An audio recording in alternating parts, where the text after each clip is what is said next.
You are listening to the Gritty Podcast, where we talk about all things gritty.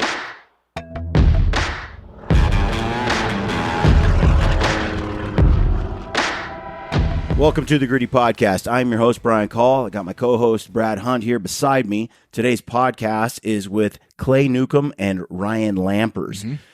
The group of us get together and have a little discussion about bear hunting. Yeah. It was really interesting because we were able to contrast our Western mountain bear hunting with Clay's experience up north, with Clay experience hunting over baits, hunting in areas that are, I guess, hunting on the east side, yep. And contrasting our experiences. It's very cool.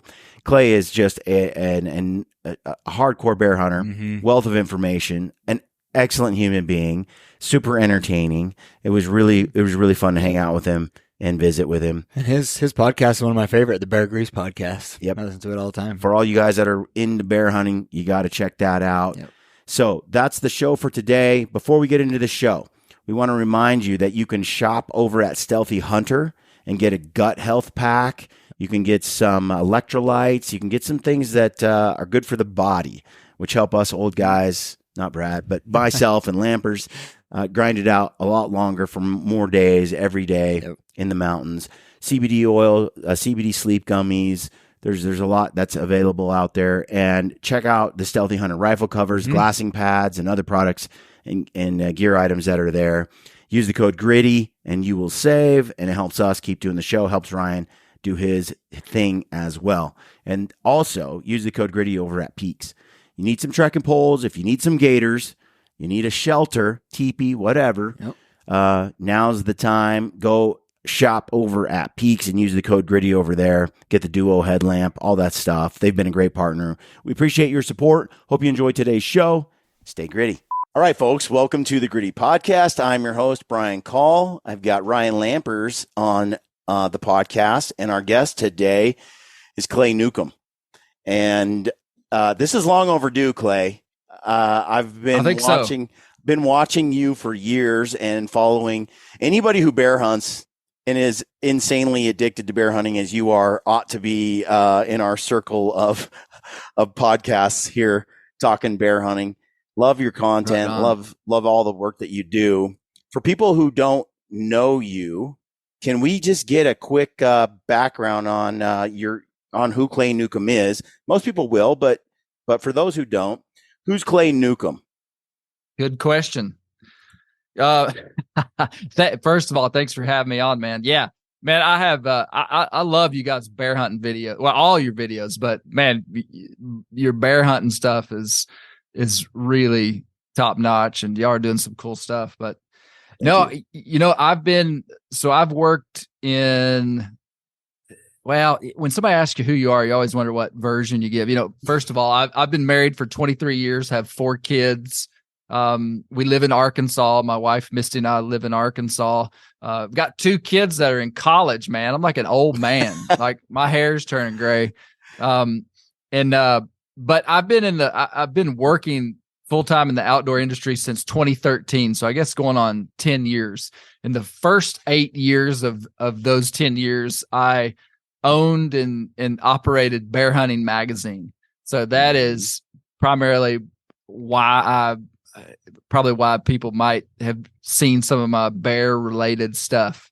And that business was beautiful because it was a passion of mine before bear hunting. I mean, I got the magazine because I was passionate about bear hunting, but then it also allowed me to feed that passion. And for 8 years, when I had the magazine, bears were my number one year-round thing that I was focusing on, even though I was whitetail bow hunting for deer here in Arkansas with my dad on public land just since I was a kid. That really was my initial passion inside of hunting, and that never left. But I have some people today, they're like, Clay, whitetail hunts? What? And I'm like, man, that's really was the first thing I was really passionate about. But for 8 years, because it was my business, my job, and an authentic passion, I was creating content around bear hunting. and really study. I mean, I really tried to dedicate myself to trying to learn the full breadth of possibilities for North American bear hunting, from running hounds to hunting over bait to hunting out west to hunting in Alaska to hunting in Canada. I mean, I've tried to understand it all, and I mean, I don't understand it all, but I have experienced a lot of it, and so did that for 8 years, and then in 2020, I transitioned the magazine to a good friend of mine who now runs it. And I went to work for Meat Eater. So I've been working for Meat Eater for 2.5 years. And it's been a lot of fun because it's not that I quit focusing on bear. I still do, but it broadened the scope of the type of content that I'm making. And it's stuff I was always doing before, but it's stuff that now I talk about more, whitetail hunting. And, we squirrel hunt and coon hunt and do a lot of stuff like that down here, which I'm really passionate about too. But that's in a nutshell who I am. I love it. And, I remember listening to the Bear Grease podcast. So that was another thing that you were involved in. And now, do you mean bear hunting Now, I didn't say what I do now is the Bear Grease podcast. Okay. Yes. Okay. Yes, so yes. Did you do a podcast first, though, before Meat Eater? Right. That's right. We did a bear hunting magazine podcast, which was like a technical how to bear hunt podcast. Mm-hmm. Yeah. And then as you moved on to where you are today, one of the things I wanted to discuss with you was, first of all, because you've been around for a long time now and you've been into the bear scene for a long time. And when you came out, when the bear hunting magazine started, or when you got involved, I mean, nobody had a bear hunting magazine really. I mean, it seemed like that was the only game in town. And I swear to you that when I first started Gritty, I thought I ran into you or somebody with the magazine at like an ATA show. And this was like with me and Aaron Snyder standing side by side, like talking to. It was me, man. Yeah. I was going to say, we've met before. You may not remember it. I remember it, Brian. It's a long time ago. I remember going, a bear hunting magazine. I haven't really seen that, and was really intrigued because we had been bear hunting and doing bear hunting content at that time. And I had been a big fan of bear hunting for quite a while by that time, but not very many people were doing it or publishing films or TV shows about it. It's kind of a taboo subject. I remember being in Prince of Wales Island on Prince of Wales Island in 2007, and I killed this really big black bear, and I was really stoked about it. And I shared it, at work and people I knew, and I got as much hate as I did appreciation. It was pretty 50-50. It was pretty dark, in fact, the blowback from it. And I remember watching Meat Eater episodes where where Steven shot the blueberry black bear up high in the mountain, and I started to go, oh, because the bears I shot were fish-eating bears, and they tasted like rancid fish meat, And so this whole thing with rendering the fat and eating the bear meat boiled in the fat, all that kind of stuff was kind of new.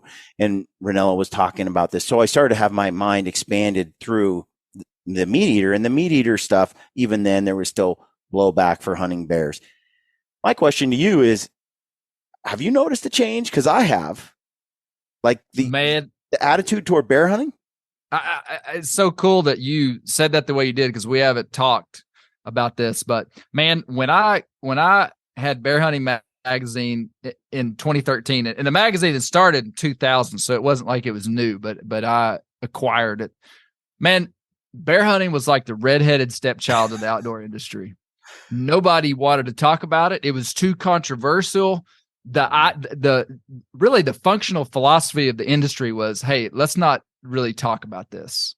Or let's not show the ways that we do it, because no doubt it's some of the most controversial types of hunting that we do. And I mean, you could talk ethics and I love to talk about that kind of stuff, but it had never, people just weren't talking about it, especially baiting and running hounds. Mm-hmm. And they also the utilization of bear related commodities was not something people were talking about. And man, in 10 years, that has radically changed. I think people started understanding how to use bear, understanding how to just what an incredible meat it is. Aside from the fish eating bears on the coast, which is a very small percentage of bears that are actually killed. I mean, you know it. We all know it. Bear meat is incredible meat. And I always say this, of all the big game, and y'all tell me if you think this philosophy holds water, okay? Of all the big game animals that we kill, there is not another animal that we utilize more and have the opportunity. Certainly not everybody's going to do this, but we do. You can 90% of bears that are killed, the hides are tanned, I would say. Or let's even say 80%. Sure. Yeah, hides are tanned. Yeah. You can render the fat down into usable oil and the meat is used. And it's like, I always ask people, how many of the deer that you've killed have you tanned the hides? And it's like, not very many. So we really use this animal in a really incredible way. And people are starting to see that. And so, yes, the answer to your question is bear hunting is a lot more, it's more understood. We've given people the words to describe why we hunt a predator. And I've said this for a long time. Whatever is happening ecologically in North America has been beneficial to the black bear. There is no other beast on this this continent that is thriving in every single population. I mean, really, every population is expanding. You go to Florida, you go to New Jersey, you go to New York, you go to Oklahoma that just opened the bear season in the last 10 or 12 years. I mean, black bear populations are expanding everywhere. And there's never been a better time and a more relevant time for somebody to be a bear hunter. Yeah. And that's why talking about it, I think is great.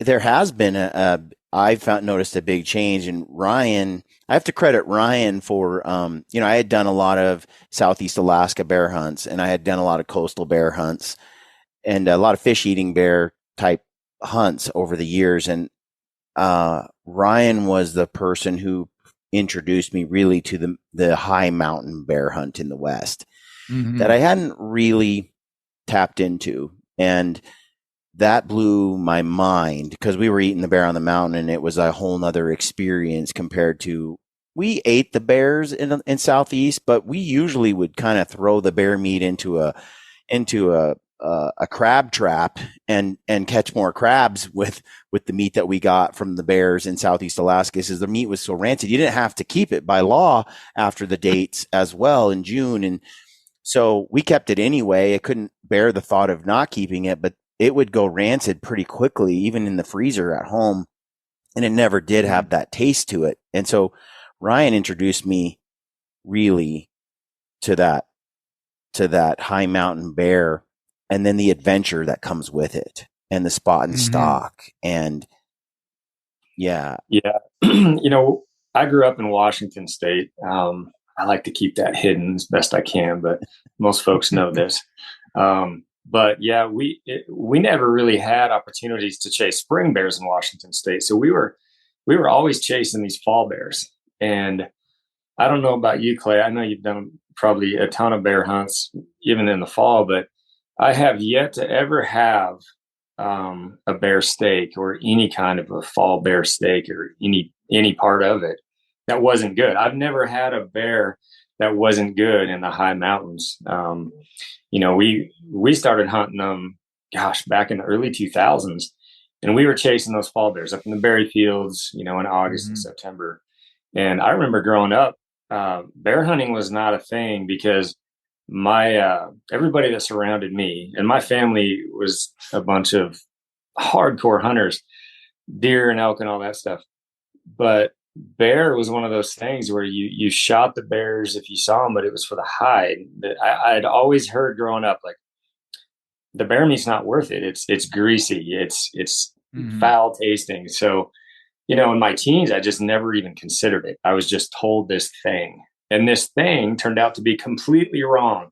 Because we started, taking them when we had opportunities to, when we were bow hunting in the fall for mule deer. And then we'd take them and then we'd start eating them on the mountain, and we're scratching our heads thinking, man, how are people coming to the conclusion that this isn't great? How is that possible?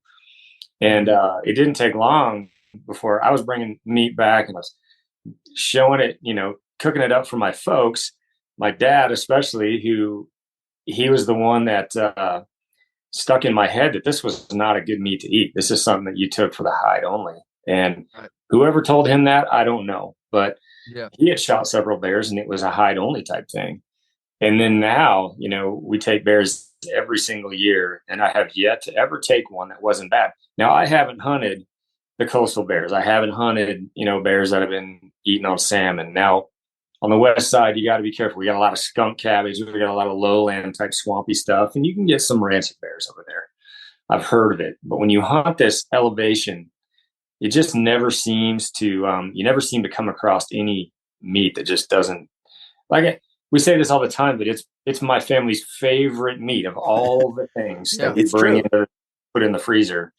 It is by far, my wife's, my kids, they prefer that over anything else. And the greasiness of it that we heard was so bad is like one of the best parts about it. Like it makes a burger like burgers should be, nice and greasy, Yeah. So, and then, the rendering of the fat and all that.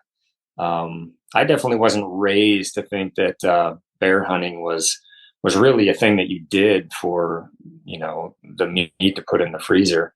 But boy, I sure came to my senses when I started taking a few and grew up, I guess. Yeah.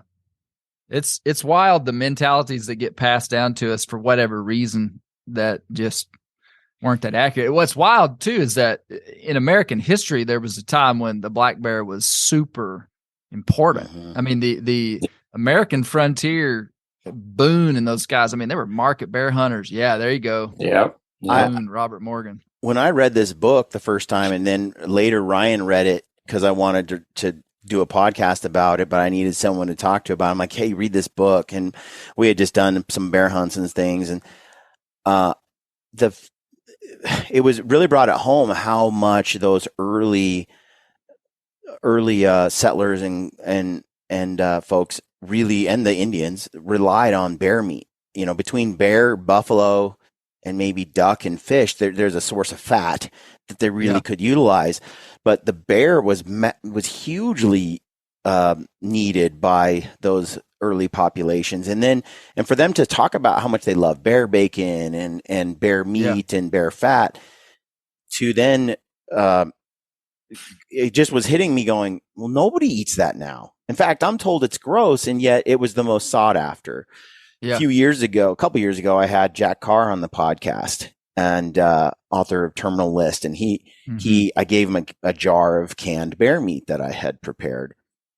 Well, it looks like dog food in a jar, and he took it home and it sat on the counter for a long time. And then he had a whole crew over from Yeti, and he had a bunch of people over from various parts of the industry, Sitka, and this whole team group got together, outdoor people, and they were having a wild game cook-off. And so they had axis deer, elk, all these different animals from all over. And everyone prepared as a big Thanksgiving kind of thing. And they all sat down and they're like, well, now's the time. If we're going to eat this bear meat, we might as well do it now. It's been sitting in this jar forever. So they warmed up that bear meat and they diced it up for bear tacos, And he said, Brian, I'll be darned, at the end of that, people's favorite meat of that whole thing was the canned bear meat. Who would have thought? Who would have thought? Yeah. And that's the truth right there. My daughter says, says, Dad, hey, is there any more bear meat? And I go digging through the pantry. I'm trying to find a jar somewhere, and all I got is some elk or deer, and I bring that out and I said it to my daughter, and she looks at it, she goes, this says elk. I'm like, well, I don't have any. Where's the bear? I couldn't find any bear, but this is good. She looks at it, walks away, get something else to eat. I'm like, what? What? Yeah. But they love the bear meat. That's what they reach for until it's gone, and it usually doesn't last 6 months before. And we kill multiple bears a year, but we consume it right away. That's the one game meat that just doesn't last in our house. Yeah. Yeah. That's interesting. I think I've kind of got a little bit of a philosophy on it, in that, like here in Arkansas, if you could just take Arkansas as a microcosm of the world, bears were extirpated from the state, essentially, around the turn of the century. And people didn't have that in their kind of cultural lexicon, of like how to prepare a bear. That bear was even something that you would eat. And so for 80 years people didn't eat it, and that's a lot of time for stuff to get lost. And then in like 1980, I think our bear season reopened back up, and people started bear hunting. And that was also right in the 50s, 60s was when kind of like the USDA started educating the world about safe meat handling practices and cook everything to 160 and all this stuff. And people after World War II, the people's income levels started coming up. And like my dad to this day, a hunter, he will tell you that when he was a kid, the poor people ate wild game, and they were fighting so hard to not be the poor people that wild game became stigmatized, and bear meat all the more, right? And there's a lot of social dynamics and interesting stuff that happened that kind of made America forget about bear. That's so interesting. It really is. And it's kind of like we're remembering it all of a sudden, and we can't talk about eating bear without talking about trichinosis. That's the number one thing people talk to me about. It's like, well, what about trichinosis? Man, trichinosis, y'all tell me if y'all have heard anything different, but I have researched this, and I'm pretty confident, even though it's been a few years since I've said it, trichinosis dies instantaneously at like 141 degrees. Yes. True. I mean, and there's a spectrum, and you guys would know this, but there's a spectrum. So it dies instantaneously at 141. And then just for scale, it would die at 145 degrees if exposed to X amount of time. And then trichinosis would also die at 155 if it was exposed to 155 degrees for I'm going the wrong way. I should have gone the other way. Right. You could kill trichinosis with a sous vide going low temperatures if it was long enough period of time. That's what Ryan does. Yeah. That's what I do now, because it's a great way to just eliminate all worry, right? For years we just thermometered it and got to that 160 and we're good and we feel safe to pull it off. But honestly, I've found that, and it's a little more of a process doing the sous vide thing, but for bear, it's magical for bear, because you can set that temp and you can hold it for 3-4 hours and get it to that 140 temp and not overdo it. Yeah. And it's some of the best way. I feel like it's the best way. Prior to that, I really enjoyed canning it. Canned bear meat, there's something special about that. You got all those fats still retained in there. You got a really good flavorful meat. But man, I am on a sous vide kick the last probably year, and I've been going that route. And it's a great way to just, take all the worry away from trick for sure. We've been canning it for years for that very reason. I'll kill 3 bears. We'll can all of it. And because my wife, we tend to be lazy cooks. And so it's already done. You just fry up a few corn tortillas and some bear fat, grate some cheese, get some fresh veggies and stuff, and you got yourself some bear tacos, and they never get old. And it just pop it right out of the jar, and it's like it sat in a crock pot on a slow cook all day long, and it just flakes like just delicious, just kind of falls apart like a pot roast. And I've never canned bear meat. I've seen some of your posts. I'm gonna have to do it, man. It is so, because then it also eliminates. It's convenient on the day to day. You just crack it open like a can of tuna, and it's ready to go. And so convenience is a big one, but preservation. I don't have to put it in the freezer. Bear meat, fat's not as stable, so it doesn't last in the freezer anyway. Once it's rendered, bear fat lasts forever. So being able to can it is, and it actually maintains that moisture, that dry, that when you overcook game meat, it tends to get chewy and tough. And because you slow cook, it's essentially like a slow cook when you can it, and everything dies. There is no trichinosis. You've got to can some. It's nice. And then Ryan does, you can do the hams and stuff like that, which is pretty tough to beat as well. But yeah, I'll throw like all the forearms, everything in a canner, and canning just breaks all that fascia, tissue, tendons, everything down, and it's just a great way to end up with a real tender meat with no toughness to it whatsoever. But my kids are the same way. We really like having a pantry full of canned bear meat. It's just one of those things where it's different. Like Brian said, you have a real lean canned elk, and then you have a jar of, a quart jar of canned bear meat sat next to it. And you see all that fat in the bear side of it. And, by far, my kids are the same. They would take that and heat that up if they're coming home after school and they're just making some tacos. My daughter, that's the can she's going to and heating it up. And it's always tacos and nachos. Those are big bear dishes at our house. Yeah. Oh yeah, for sure. And we actually take a lot of the elk now, or the deer. One of the things my wife likes to do is fill the jar half with bear meat, and then the other half, or 1/3, with deer or elk, because what it does is it enables you to have it pretty much flavors the deer and the elk meat to the point where, because bear meat can be so delicious and strong that you think the whole jar is bear meat when you're done canning it. And to us, it takes that elk and deer, which is kind of more of a boring canned meat. It's kind of a more somewhat dry, or somewhat doesn't have the flavor. So when you mix 60% of the jar is bear and the other 40%, it stretches how far your bear goes. And bear tastes better. It just tastes better than deer, period. And so by mixing that together, we're able to make our bear go farther. It's great. So Clay, what are your top couple recipes that you, how you fix up bear? Like what's your go-to? I know you've taken a lot of them, so. Go-to would be ground meat.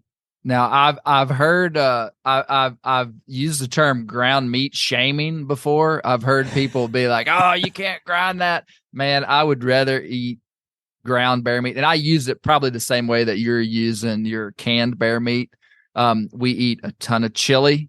We make a ton of nacho stuff for Mexican, whatever, nachos or tacos. Bear meatloaf is incredible. My wife and I, back when we were growing up, meatloaf was like old people food. Man, we'll pound some meatloaf at the Newcomb house, and bear meatloaf is incredible. I would rather have it ground than just about anything. And I've been kind of doing what you said you were doing by mixing it with the deer meat. I've been mixing moose and bear, and that's a good mix too, man. But man, those are my go-to things. And we grill it sometimes, but I would rather hamburgers, just a burger, a bear burger. I like to season them good and cut up some jalapenos and onions and put in there with the patty. We do that too, because you can overcook bear, like in terms of a wild game meat, and it's okay. It still tastes good. In fact, bear burger is one of those, our favorite ground. Yeah. I'm saying I grind a lot of it, and I end up utilizing a lot of it for the freeze dried meals that we end up taking back with us in the fall. And it's another great way to preserve it. We fresh grind it, and I'll actually take the fresh grind and drop it right into some water and boil it immediately, and then go right into making a meal, whether it's a spaghetti or a chili, and then freeze dry that and use it on later hunts. And that's a great way to go as well. But one of my favorite burgers, you cannot beat a bear burger. I think burgers are made to be greasy. There's some cheese on there. they're just meant for that. And that's where we come up with that really good greasy burgers with bear meat. Haven't you done bear burgers at the summits once or twice? Yeah, we've done bear brats and bear burgers. Yep. Yeah. We've got a lot of on the bear meat. So I want to switch gears a little bit, and Clay, I want to get into I have a few questions for you. Okay. One of them is, what is your biggest bear to date? I want to hear that story. Okay. Yeah. The biggest bear. So there's two, you guys would know this, but just for the audience, you could gauge a bear by his skull size. Okay. Which was what Boone and Crockett would do. Or you could gauge a bear by his body weight, which would be a little harder for people to measure and whatnot. I'll start with the biggest body size bear ever killed. Nope, I'm going to start with the biggest skull because it's an interesting story. Okay. The biggest skull bear that ever killed scored 20 and 8/16, which is a Boone and Crockett skull, Boone and Crockett Awards. I mean, to kill a 20-inch plus bear skull, it's a big bear. I've only killed one that scored over 20 inches. That bear I killed in Oklahoma, and it weighed 360 pounds. It was a very lean bear. And it was tooth-aged at about 6 years old. Killed it in the fall. It was big, tall, looked like a racehorse, lean bear. Okay, so that's the biggest skull-sized bear I've ever killed. The biggest body-sized bear I killed in the same area in Oklahoma. Of all the places I've hunted, biggest bears I've ever killed came out of Oklahoma. Don't tell anybody, okay? It weighed 550 pounds. I mean, on the money. Sometimes when people say that you say how big was something and they give you an even number like that, you're like, what? Man, we straight up weighed it on a digital scale. It weighed 550 pounds on the money. And that bear had a 19 and 14/16 skull. So it did not have as big a skull. And it was a much older bear as well. But yeah, the biggest bears I've ever killed have been in Oklahoma.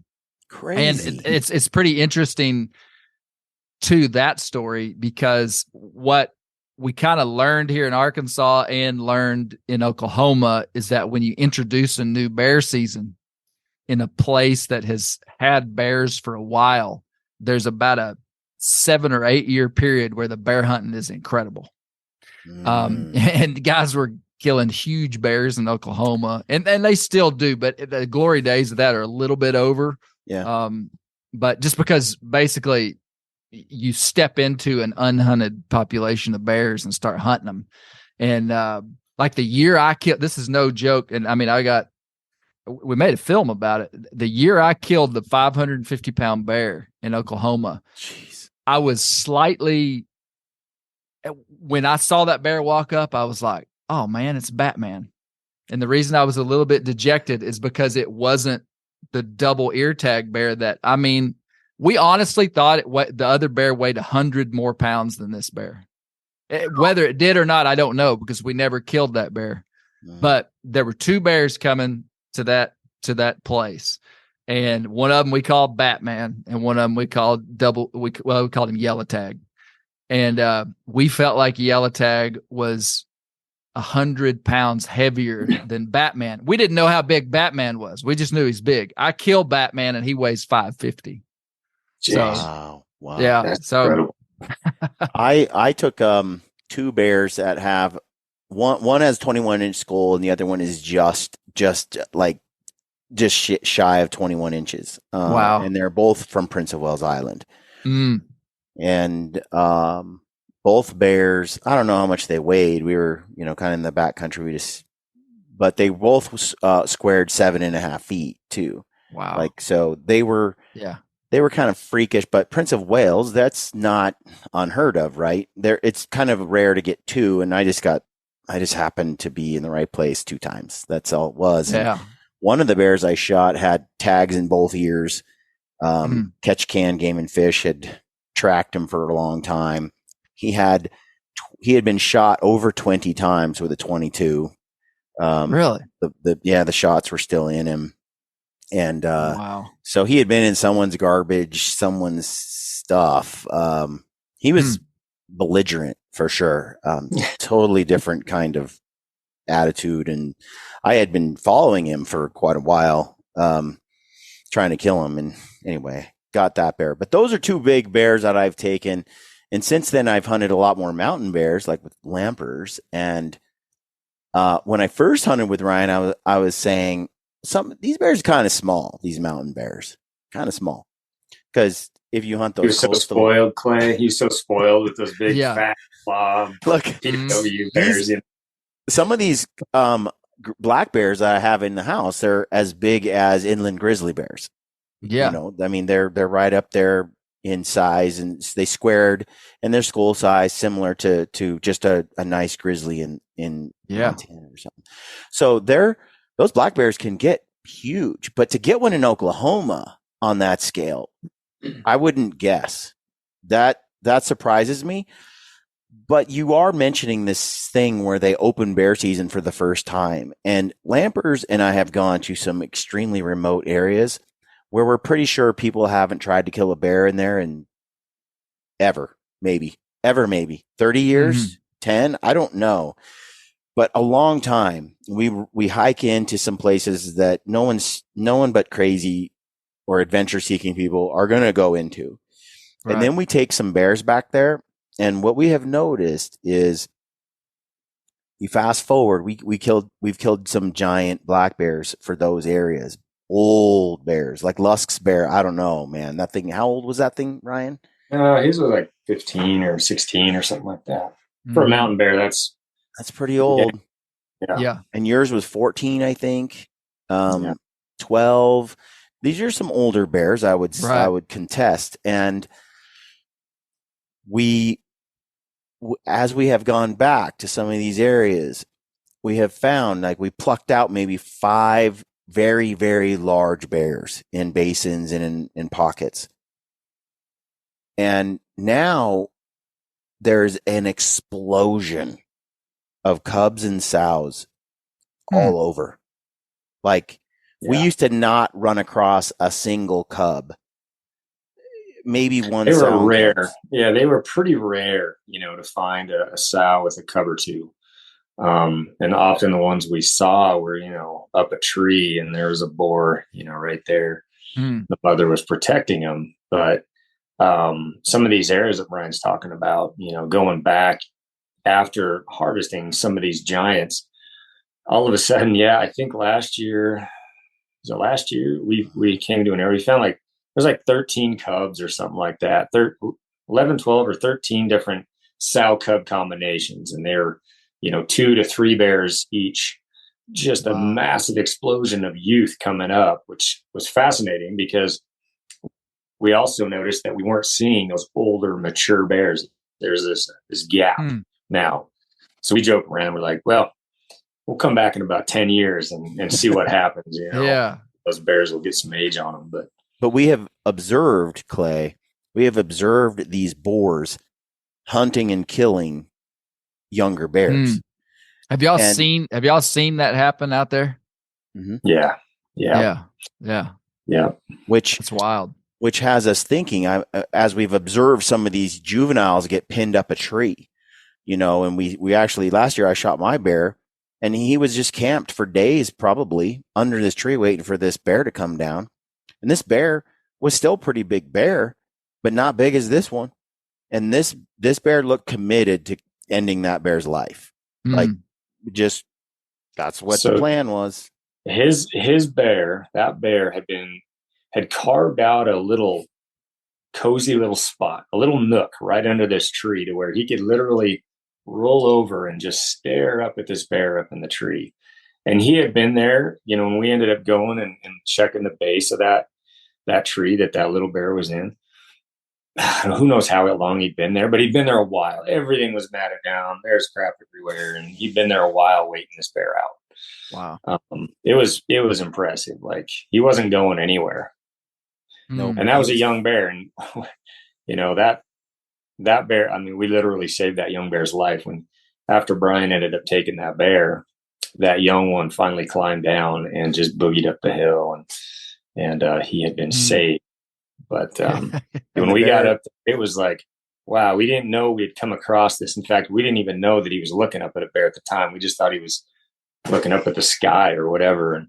Right. And then we came to realize when that bear clawed his way down after Brian shot him that, he'd been parked there a while, just staring, just waiting him out. And Wow. the size, I think what people don't realize is the bear I shot looks so fat. And I've never killed a bear with more fat on its body in the spring. I mean, this thing was layers and layers of fat. He was huge. He gets up and his girth just shakes, and people, I think, don't realize how easy it is for that bear to kill the other bear.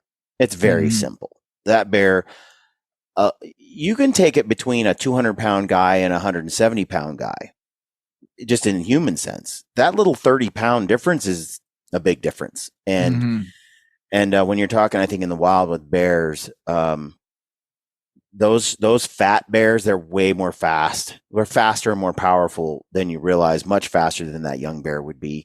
The girth gives you a deception that they're slow, but you don't realize how powerful they really are. And I think that he's out there, and I think some bears, I think, specialize in cannibalizing other bears. I think they're very protective of their hunting grounds. They're protective of the space. They come across a bear like that, they deliberately work hard to kill it. And we filmed a bunch of other situations where sows had to tree their cubs because the bear was coming. And Ryan caught some bear activity where that bear just bird dogged for forever. We watched the bear, and we've seen him chase cubs up trees often, and the mother usually, or the sow usually, hangs at the bottom, or she'll go off and sleep. And another case last year is we saw this big old boar, and he was a boar that I was working for. And then we'd seen up in this head of this basin, there was a sow with two young cubs, opposite in color. There was a blonde and a darker chocolate looking cub. And we watched this big old boar come across this rim, and he picked up the scent. He kind of worked his way down, and we were watching this whole scenario play out before us. And that mother that sow shot those cubs up a tree. This is this big old dead tree that she was close to. And that boar raced down there like he had never moved so fast. He was flying down that mountain to get there. And as soon as he got there, he stood there, he saw the two cubs in the tree right in front of him. And then he went below the tree and he worked it like a good bird dog. And he went through all that salal. He just kind of worked it back and forth down to the creek, and then came back up and sat there at the base of that tree. And the sow had gone up and got up into the rocks, and she was watching back kind of at a straight line to those cubs up in the tree. And those cubs were up there for over 4 hours in a wicked, we set the tarp up. We had a wicked rainstorm come through, and those little guys were sleeping on each other up there. Like it was really cool to watch. We filmed a ton of it, and It took forever for that old boar to finally give it up and boogie on out of that basin. But it's pretty neat to see. And I really interesting. I really do believe that far more, like in the area we were in, just the explosion of cubs. I just think we don't realize how dominant a dominant boar is. And there's no way, if some of these bears that we come across that are 15 years old and such, that have been here forever,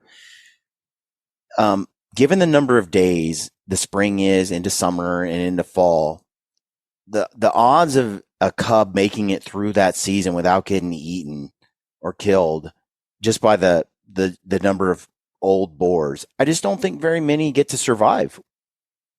That's how those populations stay a little lower. But then you hunt and you pull out some of those old boars and you get an increase in that population. I think it goes up dramatically, because we could barely locate a bear over the years, but the bears we found were giant.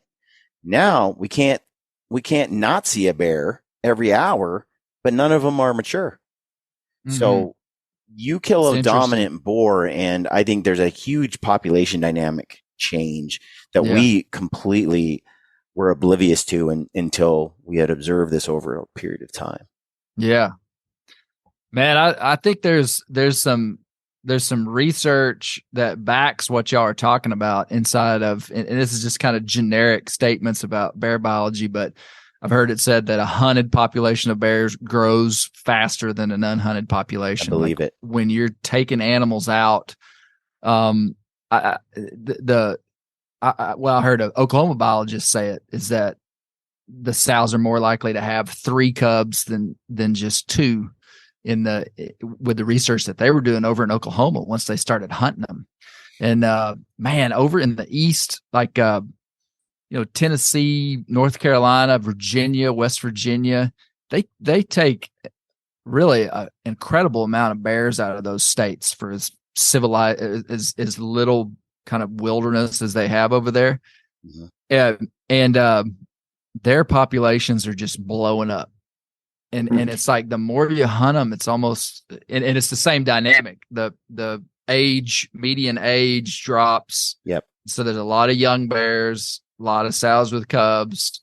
The older bears, just aren't there as much. But yeah, I think what y'all are seeing is real stuff. I mean, I know it's real. We're noticing so many people getting into bear hunting nowadays, though, too. And so that's been exciting to see. And as you said, bears seem to be thriving, whatever's going on. Some animals win the lottery when it comes to human expansion, like whitetails, coyotes, and then other animals lose the lottery big time, like mule deer and grizzly bears. There's just some that don't do well. And seems that bears do, but also I wonder, is it hunting, also increasing those populations, helping a more renewal? It's a very renewable resource, I think. If you can, do some hunting and try to pick out those older bears, it seems like you're going to have a nice, healthy population of a renewable resource that comes back year over year. Yeah. You'd like to think that for sure that hunting is ultimately helping bear numbers across the country, and I think they are. I think they are. Tell me, I'd like to know one of your. I've watched you shoot some bears with bows, in different, like in Canada and some of those films, especially a few years back. I had been considering one of those trips, and I've been watching some of your stuff. You're pretty close, and sometimes you're on the ground. What has been one of the most dangerous bear encounters you've had? I've never really been. People ask me that, and I've never been. This is a buzzkill here. I've never really felt hyper threatened by a bear. I've not hunted the Grizzly Mountain West, kind of like you guys have, and been in real tight close quarters with grizzlies and whatnot. I killed a brown bear in Alaska, but the closest that I've been to a bear that probably was a sketchy situation was hunting over bait in Saskatchewan. I had a big color phase boar that came in. He was chasing the sow. He was fired up. It was in late June, so it was right in the kind of the heat of the breeding season. I think that was part of why he was so bold. And I truly believe the bear had never seen a human. We were 21 miles from where we put the boat in, and the outfitter had been baiting these bears. So for sure he had been in there, but he says that he had never seen this color phase boar on this bait. They're running cameras and stuff, so he knows the bears that are in there. He'd never seen a big color phase boar. The first day we get there, we're sitting on the ground, and this big color phase boar shows up, and he chases a sow out, makes a big loop through the woods, comes back in, sees me sitting on the ground, and more or less just walks straight towards me. He kind of angled away from me, and as he's getting closer to me, I'm using a traditional bow, right, and I'm just thinking, excellent, come on up here, buddy. I mean, I was gonna just wait for him to get broadside and just shoot him just as close as he was gonna get. And when he got to about 4 yards, he was still angling towards me, and then he turns and comes to me, and I don't know if I did it on purpose or if it just happened, but my arrow, I feel like I used my arrow to kind of put between me and him, and my arrow touched the end of his nose. Like on the video, you can see the arrow buckle up. Yeah. And he rears up to about, he didn't rear full up, but just kind of raised his feet up off the ground and stuck his head in the blind. I mean, I could have slapped him in the face. That's too close, Clay. It was too close. And that was the only time that I've ever really been around a bear where I felt like I lost control of the situation. Like I thought he was just going to come up and just kind of spin around, and I was going to get like a really close shot, which is what ended up happening. The bear stuck his head. And when I say the blind, we just had some spruce branches. Sticks, yeah. and he sticks his head in, and then when he turns, he's quartering away, and I shoot him at about 3 yards, and that did scare me. But the bear, really looking back on it, was not being hyper aggressive. I think he was curious. I think he could have got aggressive, and that was the only time that when it in the split second, I thought, oh, this is what it feels like right before you get attacked by a bear. That's what went through my mind, and it was over quick, and I was able to shoot the bear twice. I got it. The first shot, I had a lot of people say, "Oh, that first shot was bad." Man, the first shot was great in my opinion. Yeah. I hit it it was steep quartering away, and I hit him behind the last rib, and it got like 14 inches of penetration behind the last rib going. I mean, it was a kill shot. But the bear ran out there and acted like he wasn't even shot. And so I knocked another arrow, and I think at 24 yards, made another good shot just right behind the shoulder, and the bear died. That's probably the closest I've been. I stalked a bear one time at Jeff Lander's camp in British Columbia. Yeah. There was a bear. There was a bear on the right side of the road. I'm going to make this story short. There was a bear on the right side of the road.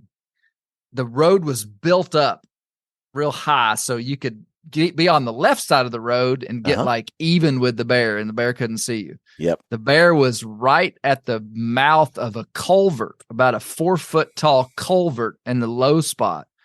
So I look, and this bear is like 4 yards eating grass from this culvert. Well, I get on the road and run down the road, walk through the culvert, and pop out of the culvert with my trad bow. And the bear was not a bear I wanted to shoot. And so I was like probably 3 yards from him. I can't remember. And I said, it's on video. It's on YouTube. You can watch this whole thing on YouTube. I gotta check that. Yeah. I can't remember what the video is called. And I probably on the video said he was 4 yards or 3 yards, but I basically just said, "Hey, bear." And it looked up. I'm in the culvert, and the wind's blowing. The water's running towards me. So it's perfect. The wind is being drafted into this culvert, and the bear runs up a tree, and I chase him and basically tree him right there. Anyway, I was pretty close. And then last year in Arkansas, I killed a bear at 3 yards with a stone point out of a pit blind that I made. I like getting them close, man. It's just an efficient way to hunt, really. But that's wild, Clay. Those would be my closest ones. I've seen, I saw the color phase one you're talking about. I've seen that video a couple of times. It's a really cool one. I'll have to look up what what a perfect situation being right next to a culvert. You can just hop right. Man, underground tunnel. I kicked myself in the rear for not shooting that bear. I mean, it wasn't a bad bear, but I was with Jeff Lander in British Columbia, and I was after, I was after a tank. I wanted to kill a big British Columbia bear with my trad bow. And I mean, it was a male. It wasn't big, but I kicked myself for not shooting it because I ended up not killing a bear on that whole trip. Yeah. But it would have just been neat to have killed that bear. Yeah, no kidding. I mean, speaking about like, not quite being the bear you're looking for. I think when we get questions, I don't know, I'm sure you get them as well, but it's always about, if it's not about the meat on bears, it's about sizing them and sexing them. Like those two questions are just never ending. It seems as if, right? So I'm curious as to your method. Now, obviously not, maybe in a ground blind, coming to bait or anything like that. But, as a guy out west looking at them through the glass, and what's your method of doing both? Sizing them, number one, to see if it is a bear that you'd want to go for, and then obviously sexing them.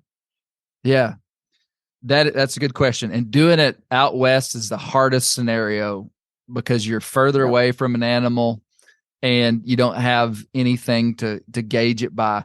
I would say for me, the thing that I feel like I'm picking up on it, just like you guys have been around bears enough, I know that when you see a bear, almost instantly you have a sense of what it is. Most, probably 80% of the time. Would y'all say that's about right? Yes. Yeah. 80% of the time you throw up your glasses and you're like, now I feel like that's a boar. Yep. Now. But in my younger days, I thought every bear looked big. I was like, well, and I've hunted with guys now that they're like, they can see a cub and it's like, oh, giant bear, I think what I'm picking up on is primarily two things: the body shape, having a flatter belly, but even more than that is stovepipe thick front legs and feet. Of all the bears I've been around that have been killed and I've seen, a sow is going to have tapered ankles and small feet. And man, when you see a bear that has ankles that appear to be as big as the top of his arm and big wide front feet, you can almost instantaneously know that it's a boar. So that's my, I think that's what I'm keying in on is front legs. And that helps you because scale wise, you can be looking at a 120-pound bear over on the side of the mountain by itself, and it just feels big. I know you guys do this too, but wherever you're hunting, find a common type of vegetation that balsam know the root height is one of those that you can really use oftentimes in the spring for us in the mountains that we hunt. Those balsam flowers are of size, right? You get a pretty good feel for them. Right. Yeah. You just got to find a way to create scale in your mind. So it's like, okay, these, this type of bush is, 30 inches tall. So if that bear is standing, 6 inches over that at the shoulder, that's a bear that's 36 inches tall at the shoulder, Yeah. Yeah. That one bear you were talking about that was tall and lanky, kind of polar bearish. Those are the hard ones for us to judge for sure, because often we're looking for demeanor, swagger, attitude. Yeah. Because mature bears, young bears don't tend to have swagger, and they don't seem to strut the same. Older bears just do, and males do. And so we're able to see and look at some of these things where we can go, oh, that's a big bear, only because of the way he's stomping and his shoulders move. And so we go, oh yeah, or he walks downhill and he's just like, ugh, it's like every joint hurts, then we're like, oh, that's a big bear. And I'd say, Ryan, that's probably how we judge the most. And so some can sneak past us because some are nimble and lean and giant. And so they look to us like maybe a young lanky bear, but they're actually a monster.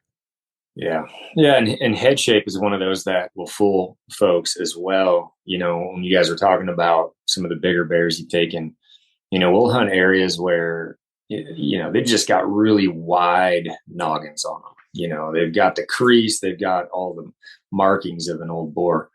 But then we've also, like one of my biggest bears to date was a fall bear I took, and it's a real long skull, real narrow. It doesn't have the triangle, ear to nose that a lot of the big old boars do. This bear was a much narrower shape to it, and yet it was a streamlined, long-legged, long-bodied bear. And Brian's right. Those ones can be real difficult to see at a distance because you see it just looks thinner. It looks smaller. for whatever reason. Well, Ryan, what did that bear square? Was it the square that you felt like it was the biggest one you ever killed, or weight, or skull? What was it? I watched it for a while, and it was on this ridge. This was a fall bear, like I said, and it was eating on berries. And just the more I watched it, there's a long gap between the ground and the belly. Long gap. It was a long-legged bear. And the more I watched it, it didn't jump out at me right away that this was a big bear. In fact, I thought it was a small bear. But the more I watched it, and the more I watched, even though it was lanky, it still had that bulldog kind of heavy front of center look to it, where it rolled when it walked. It had that swagger. And young bears, I've seen young bears do the stomp, and that can fool some people. They do the bear stomp at times, but they can't maintain it like a big old boar. That seems as if that's the only way that big old thing is going to move through the woods. Now, but you will see on occasion, and I've noticed, especially coming out of like water holes and whatnot, those younger bears try to act as if they're big and giant, and they'll try to do the old lily pad stomp like some of the old boars do.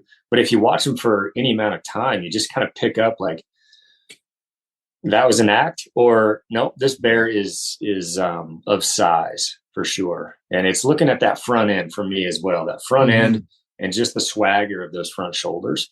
Like you said, Clay, that front end is really telling, especially on the boars. Yeah. Now, what my question was, what made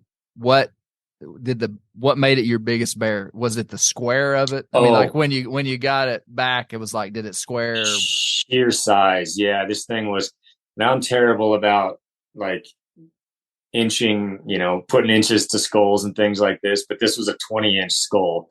It's just something I don't usually do. But it was a real long, narrow skull to it. And it was definitely by far, I never did square that thing out. Okay. But just eyeballing it, I knew this was a bear, and I have yet to beat this thing to date, as far as just overall mass to this thing. Yeah. And, obviously I took all the meat out, and that was by a mile the most meat I've ever gotten off of a bear, even though he was that long-legged, lanky thing. The West is the place where I'm least selective, because when I'm coming out West, especially do it yourself stuff, like I'm really just after an adult male. So I'm that's the main, like when I see a bear, it's like, is that a male or female? And then is it a mature, an adult male? And one thing I wanted to ask you guys was, have y'all, because I've never seen a 7-foot square bear in the West. And I know, I think the bears y'all are talking about, do y'all often see true 7-foot square bears? No, not often. No, it's, we'll get some really big front end bears, big heads to them. The mountains of even Montana and a lot of Idaho stuff, we're finding just big headed bears, but they're short. These are like 5.5-foot bears, but they're really, they're really, kind of masters of their basin. They're old bears, but they're just not getting the link. Now we're taking a lot of 6-foot bears as well, but you'd be surprised at some of those real old bears that just, their genetics aren't such that they get really, really long, but they are massive up front. Well, that makes me feel good in what you're saying, because that's been my experience out West is not seeing the big, huge frames on the bears, and certainly not the weight, like the, 500 plus weight. But Brian and I, we took a couple of bears a couple of years ago, and these were really mature bears, in their teens, I would say.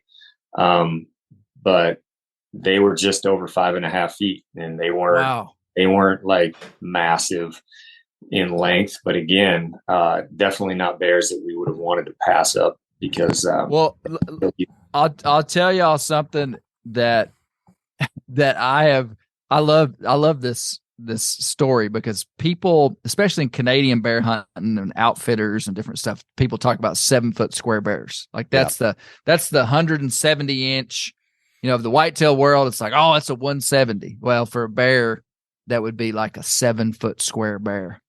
And in I've done a fair number of Canadian deal. When I was with Bear Hunting Magazine, I was big part of our business was outfitters. So I was friends with a lot of outfitters and hunted a lot of Canadian outfitted hunts, which you have to have a outfitter in Canada. You go to a camp and maybe there's 6 people there. And sometimes you'd even be, if you're in Alberta, a 2-bear province. And so in a week of hunting, you're going to see a lot of bears, process a lot of bears. And I have never one time in my life seen a true 7-foot square bear in one of my Canadian bear trips. And that's not saying that they're not there. They kill them every year. Yeah. But when people say, I mean, I just hear in the bear world, you hear people, and not necessarily Western public land hunters. That's not what I'm talking about. But you hear that 7-foot square thing thrown out there so much. And I'm just telling you, that is an extremely uncommon bear. And it's absolutely rare. Yeah. Your bear, Brian, I wanted to stop you after you talked about the Prince of Wales bears. Those are huge, man. 21-inch bears looks are like unicorns. This is that one bear with 2 tags, and I don't know if you can see it very well. What do you think he weighed? Do you have any idea? I think around 380, something like that. Okay. So, they're not fat. Like I noticed something like out in New Jersey and some of these other areas, the bears just get so fat. And these bears in Prince of Wales, they don't get that morbidly obese kind of weight that I've seen. They just get large bodies. And in comparison, so this is my biggest mountain black bear that I've ever taken. I took it with Ryan. His teeth are all missing up here. He was old and he was big. And Ryan and has taken a bear probably a little bigger than this, but this is a bear we called like the warrior bear. And then this right here is the Prince of Wales bear, which is the smaller of the 2 I've taken. And you can see the difference here between the island bear, notably bigger, and you can see the sort of Rocky Mountain bear. And then this right here is my biggest bear, and it's almost the same size as the grizzly bear that I've taken, which did square right around almost 8 feet. And so it was 7.5 feet, really what it was. But the skull was over 21 inches, which is about the same as this. What's interesting about these 2 black bears is the skulls are quite different. One is like wide. So this bear has this really wide cheek set, and is that black and white picture I just showed you, where his head is just outward. And then this bear right here was like the one that Ryan described, which is just long. Yeah. Not wide at all. It was really narrow, and I thought it wasn't very big, and it turned out to be my biggest bear. And I think often the biggest skull-sized bears and the ones that have the squaring that's the highest are not stocky. They always end up being those sort of polar bear lanky things. So they're giant bears like that are going to trick you, and you just get lucky, because the other ones that are stout and fat, you're like, oh, no question, that's big, just because the fatness of it, But I would say, like, when you're dead right. When I first hunted with Ryan, I'm like, these are little black bears, and they were giant. Like for that area, this is giant. But when you're used to shooting these grizzly, these other bears in a coastal hunt, or even Oregon coast, Washington, some of those areas where the bears get more fish protein, maybe, I'm not sure. But I think those high mountain bears that are eating blueberries and tubers and all that, they're very stout. Like Ryan said, they have big front ends. They look badass, but they're not the same animal, man. They're not the same size.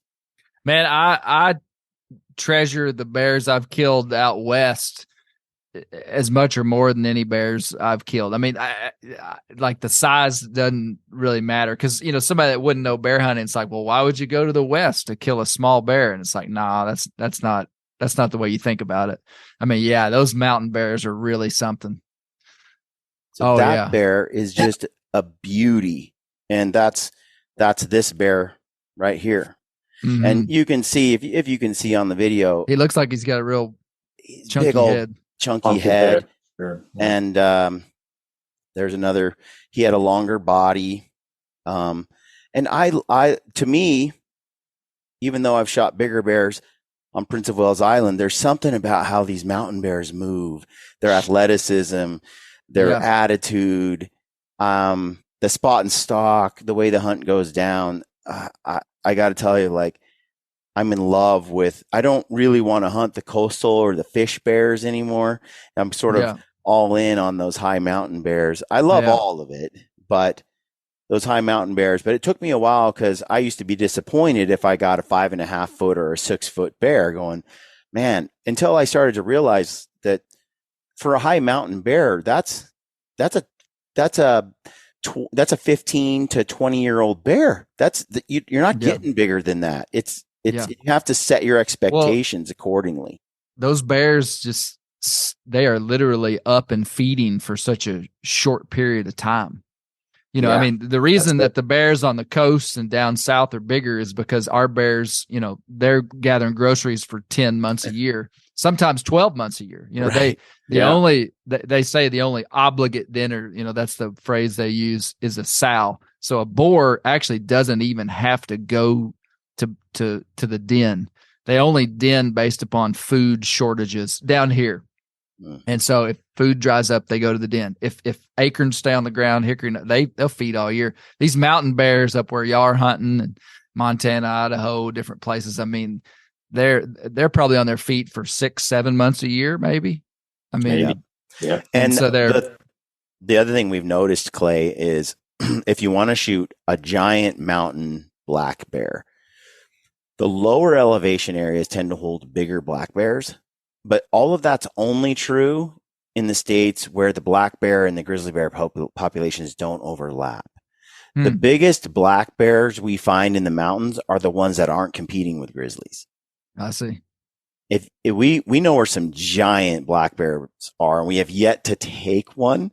And so these are freakish, huge black bears, but they tend to be in mountain states where they're not competing with the grizzlies. And I look around and I'm like, I told Ryan, I'm like, that fat ass bear, some grizzly would murk that guy he's too fat to climb a tree. He's too fat to escape. He's not big enough to defend himself against this land shark. Like, so I think some of these black bears, where they get really big in the mountains, they aren't competing with those grizz, because we have found that the ones with the grizz, in fact, we've seen them interact. Like they'll smell them, and those black bears, those big black bears, they'll just slip away, ditch them, and the grizzlies will follow them, and those black bears just head to cover. And they just seem leaner than they have to be. I would think they have to outrun them, they have to outclimb them, they have to outmaneuver those grizzly bears. And so just genetically, selection wise, I could see how a bigger bear won't be able to develop, because a bigger bear would get wiped out by grizzly. Seems so. Yeah. It's just anecdotal, but that's kind of what they got to be a little more athletic climbing around in those big alpine bases. Well, meadows are all taken up by G bears, so they've got the easy grass, right? Yeah, but what about that one we were calling Fat Albert? That thing was massive. That thing it would climb, and then it would stop and take a breather, and then it would go. That bear had the diabetes. There's no doubt about it. Like he had something going on. Yeah. There's been some big ones, but not very many. Yeah, Clay, I think you're right, though. Some of the numbers or squaring of bears is, you hear like, oh, that must have been a 400 pounder or 500 pounder. And, out here, that is very rare, very rare, and 7 foot bears the same way. It's very rare. Now, they definitely come along on occasion in these Rocky Mountain states as well. But it's kind of like, I think it's like, everybody sees a good sized buck and they're like, it's a 180-inch mule deer, and it's maybe a 160-inch mule deer. With bears, the weight gets over exaggerated. I'll just say it. It absolutely gets over exaggerated. A 250-pound boar is a pretty big bear. Yeah. But I think a lot of people would call it a 400-pound bear, because we don't have the luxury of putting that on a scale in a lot of these places. So, it just gets a little bit over. We know, though, because we hike in with an expedition pack with 10 days of food. We get into an area, we know, like when we pack out, about, a big bear is about the weight of a big mule deer for our mountain bears. By the time we break it down, get it in our packs, you're talking about equivalent amounts of meat, similar weight in the end. You have a hide and skull. Often 100. Yeah. Yep. So you're kind of about the same. So in many ways, we think of mountain black bears as about equivalent to a mule deer. And that ends up being about 110 to 120 pound pack out when we add all the boned out meat plus our remaining gear and camp and everything. We can usually pack out of an area at about 110 pounds with a mule deer. And it's usually around 100, 105 with a black bear. Yeah. That's a heavy pack, boys. That's a heavy pack. Y'all need some mules, man. True. I had mules for a long time, and I love watching your mule content, by the way. I love it. Love mules. Love them. They're great. I used to, back in the early days, 10 years ago, I felt like I was like giving a sales pitch for bear hunting, and especially Western bear hunting. And I'm kind of like dialing it back now that like the secret's out. Yeah. But I got to say it, man, in the States where you can buy an over the counter bear tag, you can go to that state and have the same experience in the same wild, rugged, woolly places, do the same camping, do the same glassing, have the same adventure as these people that wait a lifetime to draw a tag. I've always said that about bear hunting, is that it allows you. I mean, I have not extensively hunted the West for anything other than bear. I've elk hunted a little bit, but never killed an elk. I've only been out there a couple of times on do-it-yourself deals. Never sheep hunted. I've never killed an antelope. Not that antelope are in the mountains, but I've bear hunted. I mean, I feel like I'm like have experienced, the backcountry West on an over-the-counter tag, which I think is pretty cool. And don't tell anybody I said that, but we hear you. That's the beauty of bears. It's like, Brian and I, everybody always likes to say, well, what's your favorite animal to hunt? Obviously mine's always been mule deer, but, number 2 used to be elk, and bear has overtaken that, I'd say, in the last 10 years with the ability to hunt a lot more springtime hunts, here, Montana and Idaho, places like that. And man, I don't know how you find a more rough and tumble type hunt or adventure than some of these spring bear hunts, because, we're chasing these in areas where we're filling frames with a bear here and a goat here, or some sheep here and a bear here. We're up in the upper crust of the Alpine hunting these bears in the springtime, and we're getting the storms and we're getting the weather, and we're getting just, as much adventure as you can almost from any hunt out West on a spring bear hunt. And, it's becoming year to year, even more so. I enjoy my bear hunts. They're one of the ones that I look forward to the most. I'm with Ryan there, and there's something about being cooped up and then the spring. There's something really special about the spring, and to be able to do it in pursuit of a bear, and they pop out and you see them at levels you never see them the rest of the year. I mean, it's addictive. There's something really special about black bear hunting out West, especially. And, I just can't say enough about it. I'm really glad to see a lot of people picking it up and going after it. And, it still seems that we go out and we don't run into people ever. I mean, it's very rare to bump into somebody in the spring. So it's still, even though the secret is out, it just seems like maybe there's just so many bears. Not sure. Maybe it'll catch up to us at some point, but so far, it's a very underappreciated adventure. It really is for hunters. Yeah. I think, one other little commentary about bear hunting that people might have if they've hunted other things in the West would be that, you're not going to see as many animals. Like if you're on an elk hunt in a week's time, I don't know how many elk you're going to see, but you're going to see quite a few elk potentially if you're in open country. You might go on a good bear hunt out West and see, I don't know, 5 bears and as many as 10 or 20. But it's not like you're going to be just waking up at camp every morning. And in some good places, and I've seen some of y'all's videos, you can be watching bears every day. And then that's what you would hope. But when I go out West on a do-it-yourself deal without any intel, if I see 1 bear a day, I'm happy for me. And I've taken guys that have been like, man, this is kind of boring compared to elk hunting. But I think that's what makes it so cool is that, man, you've invested all this time. And when you see a bear, it's like special. And that's kind of like a glass half full scenario there. But for real, when I glass for half a day and don't see anything, and man, when I see that bear, it's like, I'm pumped, man. So and it can turn so fast, right, Clay? Because you can have a slow day, and then it can go from 0 to 90 in just that amount of time. And I know we hunted with Pedro this last year, and Pedro coming here and doing a bear hunt. Pedro's used to seeing a lot more animals than what he thought he was going to see on our hunt, right? But in the beginning, I remember him saying things like, man, this is the land of no animals whatsoever. Like, where are they? Going at this massive country and not picking up much of anything in the glass. But then I could tell, like, he started to appreciate it a little more when you actually laid eyes on one. There's a lot of excitement when you finally were able to pick up a bear.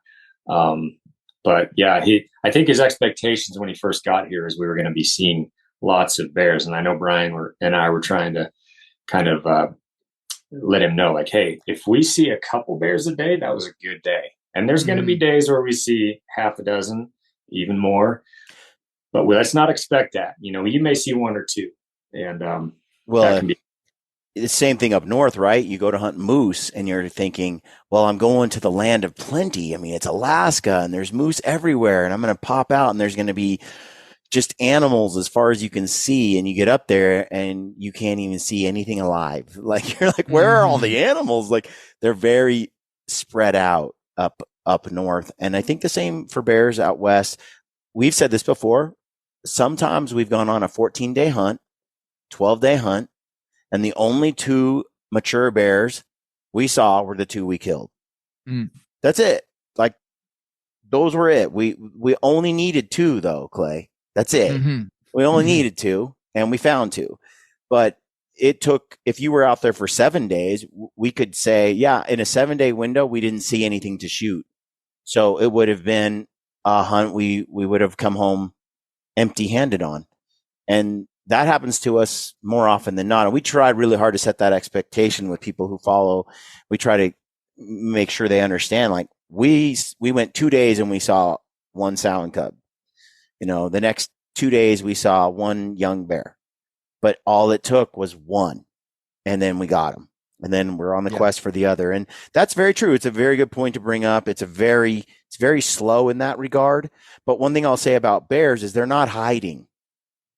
We get to a basin and we're like, is there a bear here? If there's a bear there in the spring, he's going to wander out. They're not making any effort to hide behind trees, lay low, or anything. They're just there. And so we get there. If we're there for 4 or 5 hours and no bear has presented itself in sort of the open mountain country we're in, we rarely stay there because we know there's no bear there. We hike 3 more miles to the next spot and 3 more miles to the next spot. And we just move, and then you get to your base and it's like, they're like a flashing red light. There's your bear. But we might have covered 17 miles in 2 days.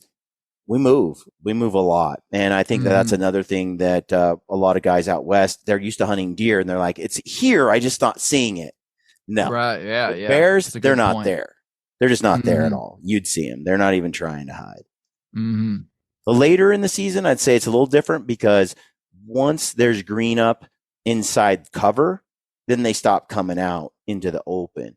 But early in the season, they're out in the open because that's the only place where the green up is, and that's what they want. They'll come out. So anyway, Clay, real quick, is there, when you come out on your western bear hunts in the spring, is there a certain type terrain that you're looking for when you're doing your research or your e-scouting, or is it just a place that you've seen in the past on a different hunt, for example? I know Brian and I have a few things that we're seeking out that we always look for in a new spot. But is there anything that you kind of focus in on that? I've kind of got the buzzword answer of, openings on south facing slopes. Really what I'm looking for, especially if I've got my mules with me, is just more remote areas that are gonna have some big openings where you can see bears. I've hunted in some places where it's so thick that it was hard to glass them. I mean, you could get into some backcountry, but it was still super thick. I like the more open stuff. Most of the bears that I've killed in the spring have been between 35 and 5,500 feet in the early parts of May. I'm not hyper technical with that stuff. Most of the hunting that I've done has been in a relatively small area of the West. And so I kind of found some spots and just go back there. I can't say that I'm one of the guys that if I have success somewhere, I would go back to that same spot every year for the rest of my life and not necessarily need to go explore. So I don't have a real technical answer. What do you guys look for? Well, so we, like you, we look for the notes, man. We look for remote. Remote is probably number one. We are looking for steep, really rugged. Usually there's a good sized creek in the bottom. Bears tend to really like those. We're also looking for places with openings where you're going to have some green up early, especially on those like late April, early May type hunts. But a little bit of south facers, that's open, got some glassability to it, in a nasty remote canyon with a lot of rocks and, maybe an old burn. Those have been money for us, but generally they're river drainages or larger creek drainages that it just provided. It does seem that we find a lot of bears in areas where there's water up high. Mm-hmm. So if you can find water in a high basin, that seems to have more bears in it than a basin that has no water in it. And especially early in the season, they do seem to like the higher spots than they do low country. And I think it's just because it's greener up there. And right where the snow melts, that's where we'll get glacier lilies popping up and the balsam root and the different flowers. And they seem to, in certain locations, they seem to just love those flowers. So as soon as those flowers start popping, we'll just see them right on the edge. As the snow melts, those new flower shoots come up, and it's just like, it's sparse. Yeah. They don't seem to care. It must be like Lucky Charms, because they just they pick each one as if it's a delicious, delectable Hershey's Kiss or something. Mm-hmm. Yeah. And usually it's in that 750 to below range, just below snow line, 1,000 feet, 750 feet, just below where that snow has gotten everything. No green up has started yet. Those types places have just been phenomenal. Whereas it literally takes a good set of glass or your spotter to pick up the little flowers up there. Just glassing across it with your eyeballs, you're not picking up those little green shoots. And some of our bigger bears are coming from those type areas. Yeah. And the mid to late April, we're at pretty low elevations because the snow is just melting. And then the first week or two of May, we moved up. And then the last couple weeks, we moved even higher. So we sort of follow the snow to a different state or a different pocket of the state. That is, so we're sort of chasing that window with each area. Yeah. Yeah. That's good. Yeah. I think that wouldn't necessarily be intuitive to somebody that just started hunting, is that the bears are wanting to, it's like they're wanting to move up, like they're, as the snow melts, they're moving up with it, they're wanting to get into the high stuff, Yeah. I think one of the biggest mistakes is, you hear about the green and looking for the greenest patches, right?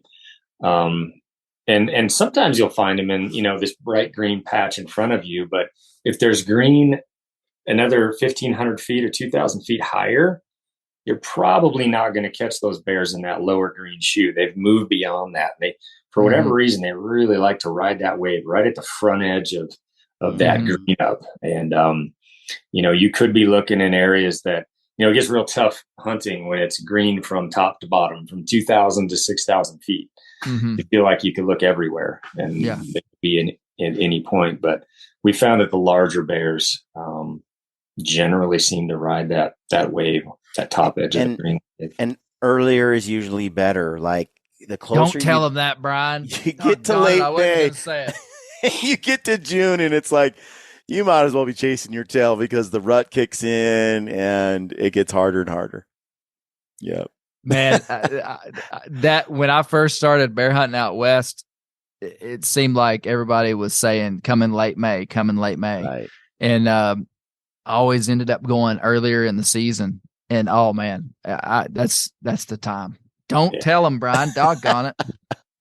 Hey, I figure there's quite a few to go around at the moment. So hopefully that's you're going to say that until you get back in there on your spot and there's going to be 10 people there, man. Well, and that's the position. That's a tough position. I think we're all in, right? Because we love to promote it. We want people to be successful. We want to share the passion that we have.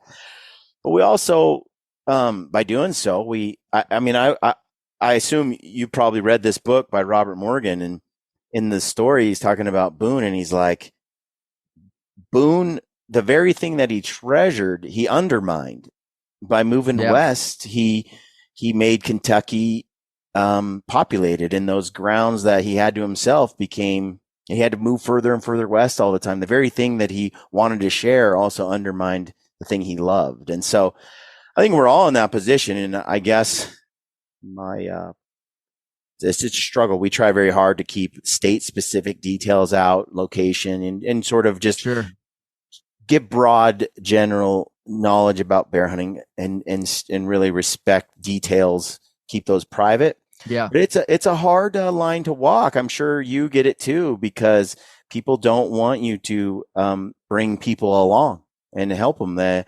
But I always say this too, when I get a comment like that, I think to myself, well, because people will say it was better before. It was better before Clay Newcomb in that damned meat eater show. They'll say that. And I often think, better for who though? Better for me. I mean, yeah, and better for one fella and another. Yeah. But the new guy that just started coming out west and is now in love with hunting and appreciates bear and is now on our side and a public land defender and all that sort of thing. This situation is better for him. And so there is an element of, it's a balance, man. It's a hard thing. No, and obviously I'm joking, as I've spent, a lot of time promoting bear hunting and talking about it. But yeah, I kind of have to, especially in my home state down here, I have to say, hey, it would be a win for me if I go to my spot and there's somebody there. And that's real hard. But the win would be that, that guy might go in there and have a life-changing experience like I did. And he deserves it as much as me if he's found it on his own and he's done the work. And so, yeah, it would be a win if bear hunting became so popular that we had to draw tags out west. I mean, that's a hard statement to say. I don't want that to happen. Yeah. But if in 10 years you had to draw a spring bear tag in some of these states, that would probably be good for bear hunting. Yeah, I mean, it would be like... As hard as that is, I think that it would be good for just hunting on the whole. Because I was involved I was doing a lot in British Columbia just before they banned grizzly bears hunting. And I remember thinking, why would they do that? They wouldn't possibly do it. And then they did. And you can look around and see what they do in Washington, Colorado, and other areas. Yeah. And so I do think it's important that people have a passion for it. I did a podcast the other day. We could go around and around on this, but the point is, I do think at the end of the day, for hunters to really make sure we have this opportunity in the future, there has to be an element of bringing others in and sharing that. Yeah. And we've adapted, and I think there's always that too. There's other areas. We went to Mexico and hunted Coues deer this year, first time, and as hunting in Arizona is a little trickier because of some of the changes they've made and how they're managing that, and things evolve. It's like, well, let's see if we can figure something else out. And then, and so there are a lot of opportunities. I feel like for years, everybody wanted to deer hunt, right? Or elk hunt. And now I have a lot of guys saying, yeah, I've stopped deer hunting altogether and I live for bear. Well, because they had such a hard time getting a tag out west, but now they can have that mountain adventure, but do it with a different species, and it's as fulfilling. And so I think knowledge is power, and it's like you said, it's hard to say this guy showed up in my spot, and that's actually a good thing. Yeah. It's not when it's my spot. If they show up in y'all's spot, it's great. It's like win. All right. I remember reading Meat Eater. I'm kidding. I remember Ranella. He said, everybody's on the same team and we're all hunters. But then once you're out hunting, everyone who's not in your hunting party is an asshole. Yeah, that's the truth, man. That's the truth. And you're like, that asshole is fishing in my spot and that one over there. And then when you're back at home, you're like, everybody's on the same team. So. Well, we're getting to a place in our culture where we're becoming so outnumbered just by the demographics of the expansion of the way the world works. I mean, it's, you guys know all the stats. I mean, the population of America is increasing, and hunter numbers are not increasing at the same rate. Right. And I mean, we've got to have people that want to hunt. And so, there's all this stuff about like how it's bad to recruit people into hunting. And I like listening to that stuff, and it makes me think about, think about what we're doing, Yeah. But I would love for everybody to love hunting and appreciate it and also not do it. Yeah. But that's the problem, right? Because this is my take, right? When someone comes out and they kill a bear for the first time with me, and then they break it down, and then they come home and they can it and they tan that bear hide, and they're making French fries out of bear grease, which is the best grease for making French fries. And they do that whole thing end to end. They're when they see a video that says how evil it is to bear hunt, and it's very emotional and it's playing on their emotional thoughts toward hunting, they see that and they're able to withstand that take and go, no, I've been there. I've done it. Yeah. I've consumed it. Yeah. No, I'm going to protect the institution of bear hunting. But for someone to say intellectually, I listened to Joe Rogan and he was talking to so-and-so, Ranella, and he convinced me bear hunting was cool. Then they watch a video that says the opposite. I don't know how often, without having become a convert and done the activity, how often they can withstand the emotional sort of propagandization of anti-bear hunting, right? Like for some reason to me, it's a tall order to say we want to educate people about hunting, but then also make sure that no one joins our ranks, and then actually feel like you have someone on your side. Because I think when the rubber meets the road and the hard decisions come, without having really truly experienced it, I don't know that you really have an ally in it. You know what I mean? Mm-hmm. So 100%. Well, Clay, I got to tell you, big fan. I appreciate your approach. I love watching the Meat Eater episodes that you're on. Truly enjoy your humble approach, your personality, all of that stuff. You're a great addition over there. Really enjoy the work, and I appreciate you coming on the podcast. Can't thank you enough. It's very gracious. Man. Thank you. Hey, I tell you, I've always respected you guys, just your hunting, man. I mean, you guys are hardcore and just distribute so much knowledge about Western hunting. I mean, you guys are just, you're very serious about what you're doing. And I acknowledge and respect how good you guys are at doing what you're focused on, the Western hunting stuff. So yeah. I mean that. So thank you. Well, Clay, where can people get a hold of you if they want to follow some Clay content? You got your Instagram. Yeah, Instagram is probably my biggest thing. my job, what I do for a living, is the Bear Grease podcast. I mean, that's where I want people to go. You know, you held up that Boone book, Robert Morgan, man. Me and him are bros. Really? I've been to Robert Morgan's house twice. We did a whole Boone series. Did you? Oh man, bro, Brian, you got to listen to Bear Grease, man. I actually did one too. I haven't published it. Where I have this underground podcast I've been working on.